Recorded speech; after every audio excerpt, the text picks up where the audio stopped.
A carta do apóstolo Paulo aos Romanos é, sem dúvida, uma obra-prima da teologia.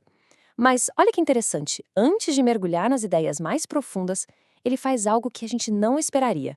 Ele se apresenta de um jeito incrivelmente pessoal para uma igreja que ele nunca tinha visitado.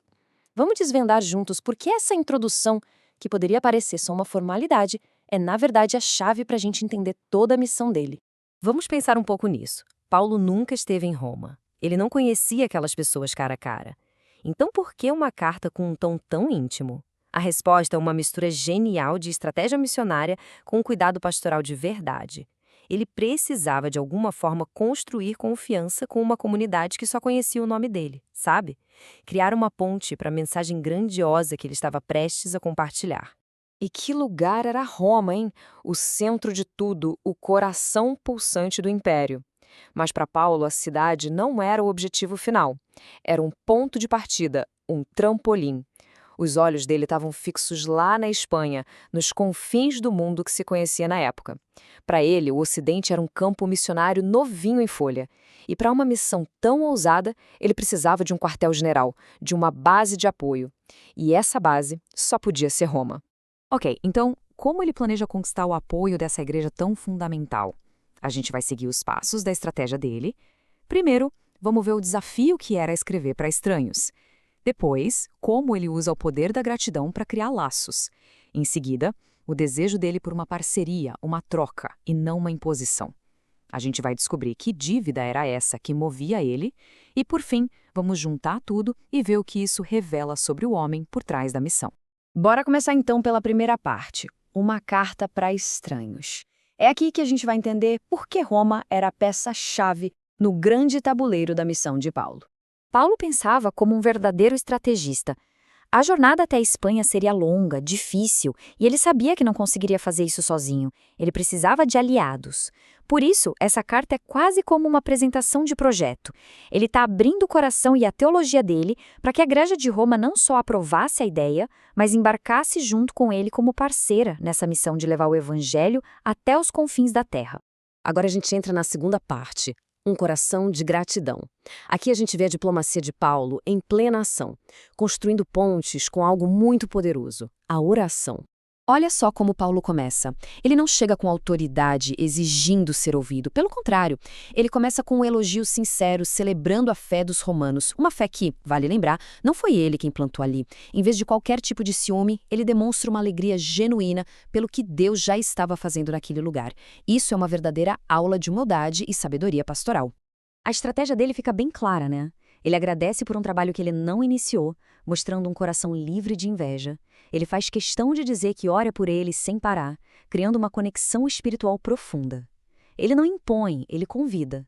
Paulo está construindo uma ponte, tijolo por tijolo, usando como base a fé que eles já tinham em comum. Vamos avançar para a terceira parte e ver como isso se aprofunda. O desejo de encorajamento mútuo. Paulo não se coloca num pedestal como superior, mas sim como um parceiro. E essa citação aqui é fantástica. Ela ilustra a humildade dele de um jeito brilhante.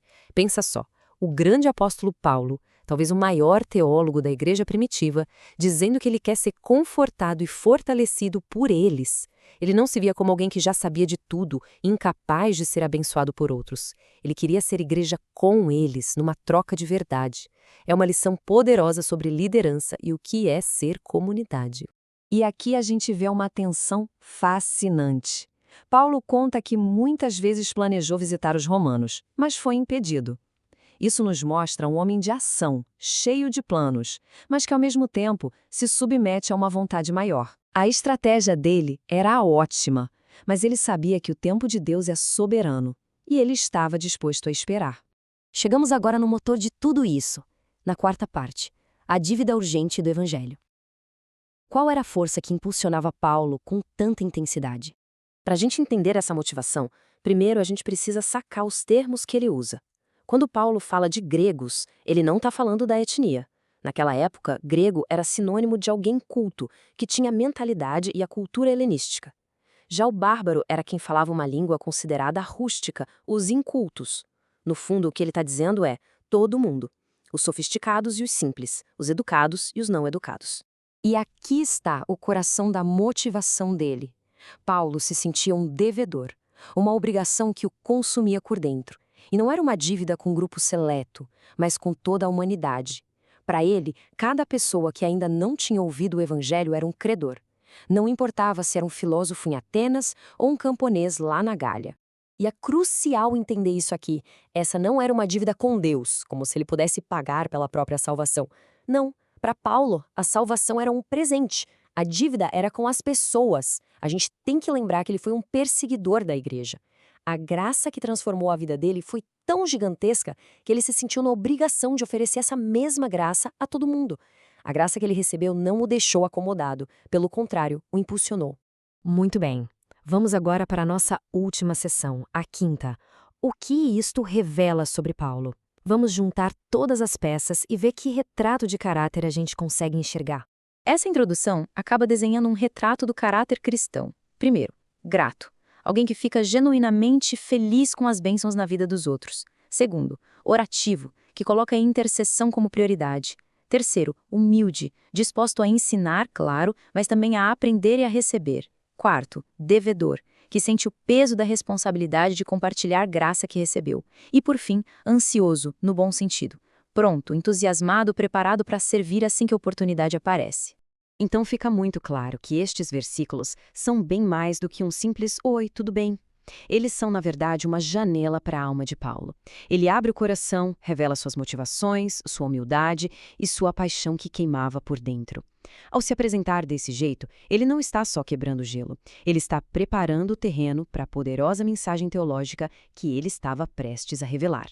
E isso tudo nos deixa com uma pergunta muito forte. Se um homem com este caráter, essa mistura toda de amor, estratégia, humildade e urgência, dedicou tanto cuidado só na introdução, o que isso nos diz sobre o poder da mensagem principal que veio depois? Essa abertura é como o prelúdio de uma grande sinfonia. E que sinfonia estava prestes a começar.